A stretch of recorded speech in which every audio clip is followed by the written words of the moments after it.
Hi everyone, my name is Susan and I'm the founder and president of LymeBrave Foundation. We are a national 501c3 nonprofit organization that focuses on the emotional toll of Lyme disease. Tick-borne diseases, co-infections, we put everything under that blanket.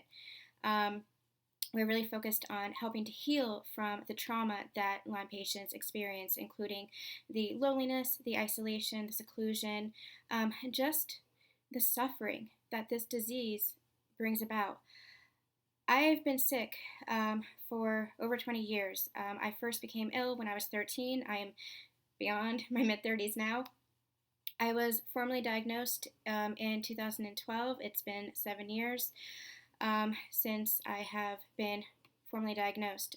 But like you, it took a long time to get that diagnosis. Dozens of doctors, going to some of the top teaching hospitals in the country, being disbelieved over and over and over again. It makes you angry. It makes you angry. It makes you sad at the miseducation that is being had. But in these past 7 years, since 2012, I have really seen the tide turning. Not fast enough, but the tide has been turning because of this Lyme disease community, because of people who, like you, are turning your pain into purpose, because you are taking what you have experienced, because you are taking your suffering and you are transmuting that and using your experiences to help other patients. And that matters. That makes a difference. I didn't want to come on here today like this and reintroduce us like this. We've been taking a little bit of a step back. We're a fairly new organization, but we've been taking a little bit of a step back for some personal healing.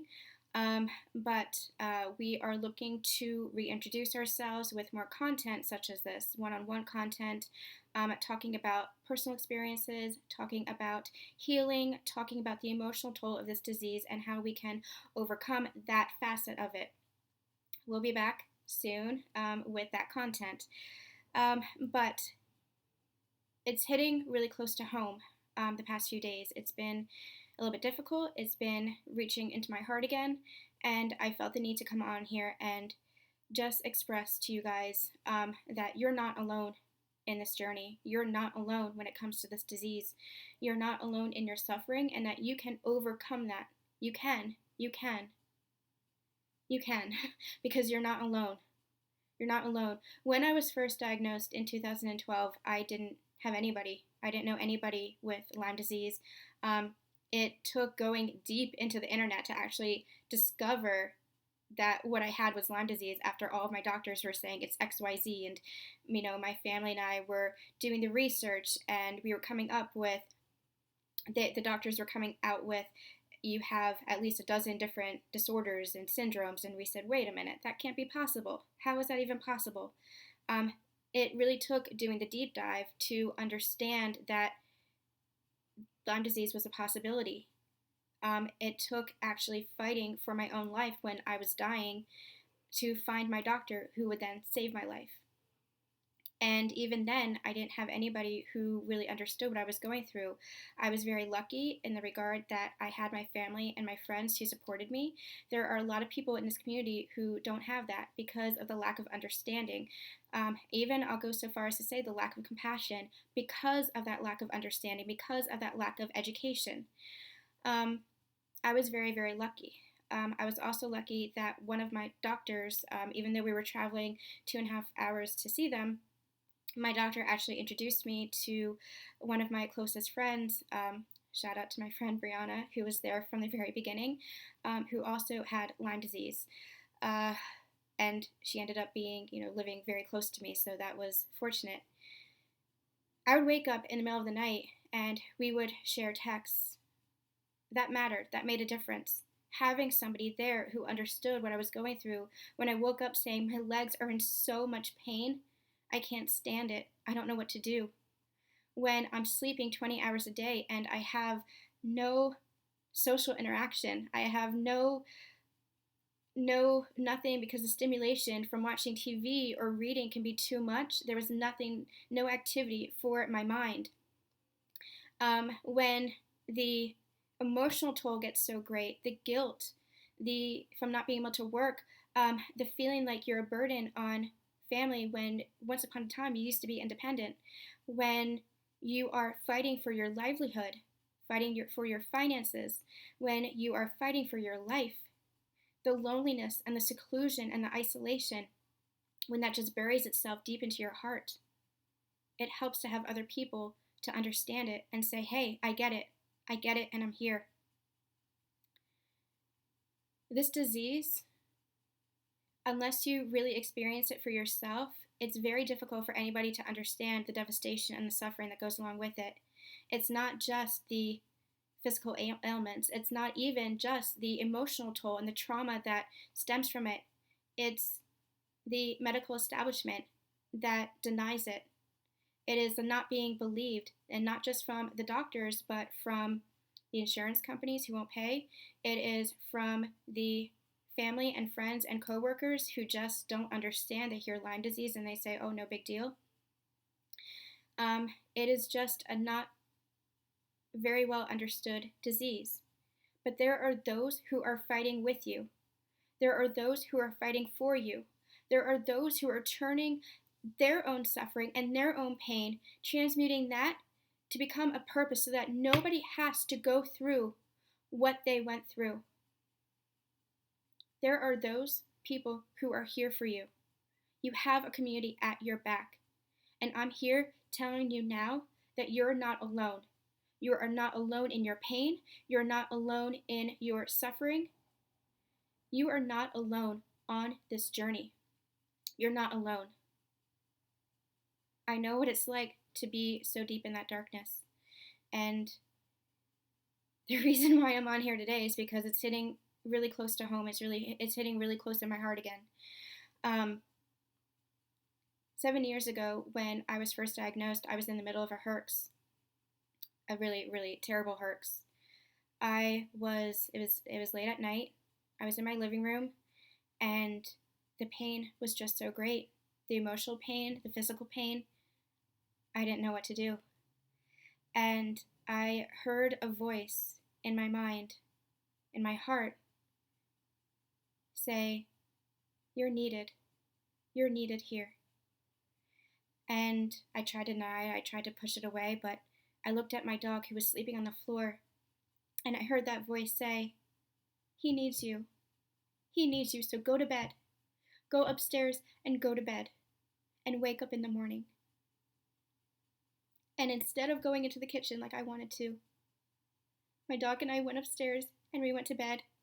And the very next morning, we called my parents, and I called my parents, and I got the help that I needed.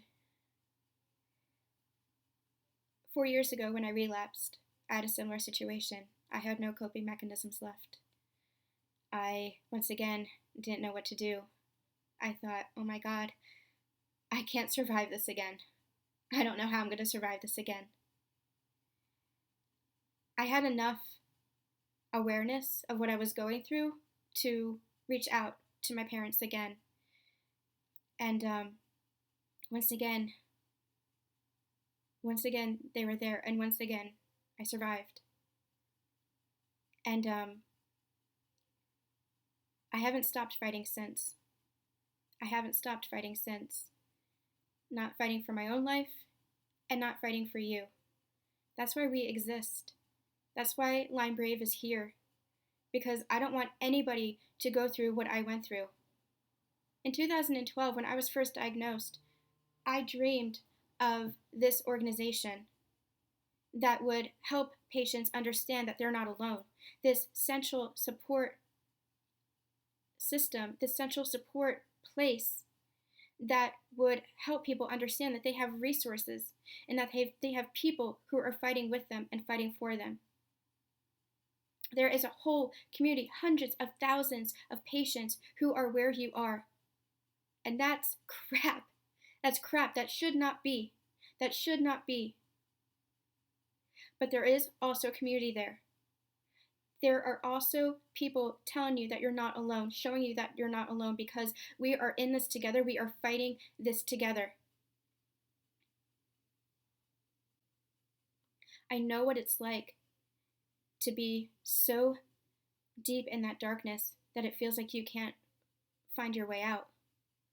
I know what it's like to be sleeping 20 plus hours a day. I know what it's like to feel like your dreams have just crumbled around you. I know what it's like to feel like you've lost everything.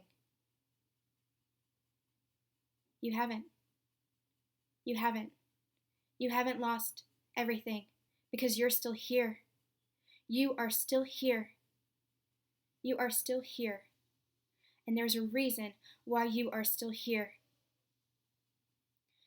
When you feel like you're caught in the dark, when it feels like the longest night of your life, when it feels like you don't know how you're going to get through the next minute, the next hour, the next day,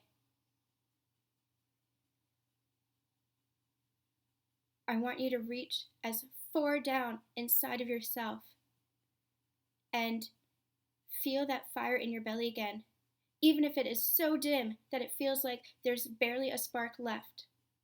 You keep fighting. You keep fighting. You keep fighting for yourself. You keep fighting for your life. You keep fighting for the friends and family or the pets that you have. You do what it takes to hold on. You do what it takes to hold on. And I don't care if it's because there's a TV program that you want to watch tomorrow. I don't care if there's a new book that you want to read. I don't care if it's because there is a course that you want to take, if you want to go back to school. I don't care if it's a friend that you want to see. You make that plan and you hold on to that plan. You make that plan for the next day and you hold on to that. You hold on to whatever it is you need to. You hold on. You hold on. You do not give up. You do not give up because you are not alone here. And I know how the mind screams. I know how this disease alters your brain. I understand. And I know the despair and the devastation and the suffering that you feel in your heart. But your heart is stronger than that. You are braver than that. You have more courage inside of you for having dealt with this disease this far than you can even imagine, than anyone can even imagine. So you hold on. You hold on and you keep holding on. Because you're not done here yet. You're not done here yet. There is a reason why you are still here. There is a reason. So you keep fighting and know that we're always, always fighting with you. I know this was really intense. I apologize. It has been an intense few days. This has been hitting home again, hitting really close to my heart again. And I needed to come on here and tell you guys that there's hope. I needed to come on here and tell you guys that you're not alone. I really need you to hear that. I really need you to understand that. I really need you to know that there are people who are fighting with you and people who are fighting for you. I need you to know that you're not alone in your suffering. I need you to know that there's healing that can be had. There is healing that can be had. So have faith and have hope and keep reaching for that light because it is there. It is there. I promise you that it is there. I'm sending you all so much love. And I'm telling you, you are strong and you are brave. So keep being strong and keep being brave. And we'll be strong and brave with you. We'll see you soon.